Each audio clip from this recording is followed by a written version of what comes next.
Here are the 3 biggest mistakes I see sellers make. Number 1, not hiring the right agent.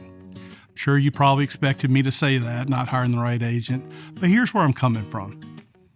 The agent that sold you the home may not be the best agent to actually sell the home.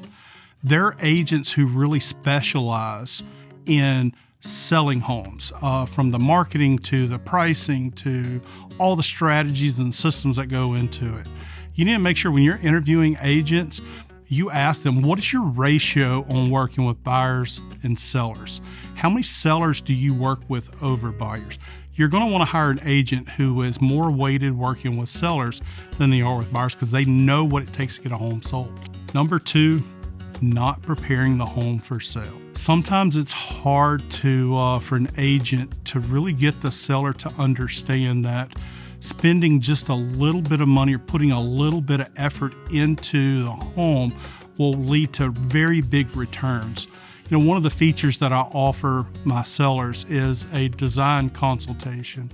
It's where I hire probably what I feel like is one of the very best designers that we have in Northeast Louisiana. I hire her to come in and give you a different take on the different spaces in a house and what to make that space the best that it possibly can be. Think of it like this. When you're out buying a vehicle, whether it be a brand new vehicle or a used vehicle, and that vehicle has just been run down a muddy dirt road, was brought back in, they had mud on their feet when they got into it, and trash all over the floor, and they put it up there for sale, you're not going to pay premium dollar for that car.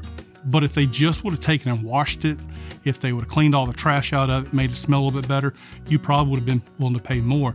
The same thing is true for a house. And I'm not trying to say that your house is some dirty car that's out there, but putting a little effort, taking good quality advice, and doing those little touch-ups to get the house ready is huge when it comes to selling a house.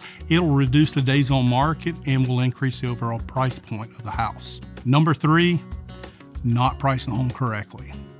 So there's a misconception that you need to build in negotiating room into the price point of a house. I can see where people would think that that buyers want you to negotiate down on it. And depending on the market, we're in a very changing market right now. I would rather a seller tell me, say, Brian, this is the best. I mean, if I'm going to take your price point that you suggest, I have 0 negotiating room, and I'm going to say, I'm good with that. Because here's the deal. Buyers are more educated today than they've ever been before. They understand values. They understand what homes are selling for in your area. And if you price something outside of the market, they will reject it.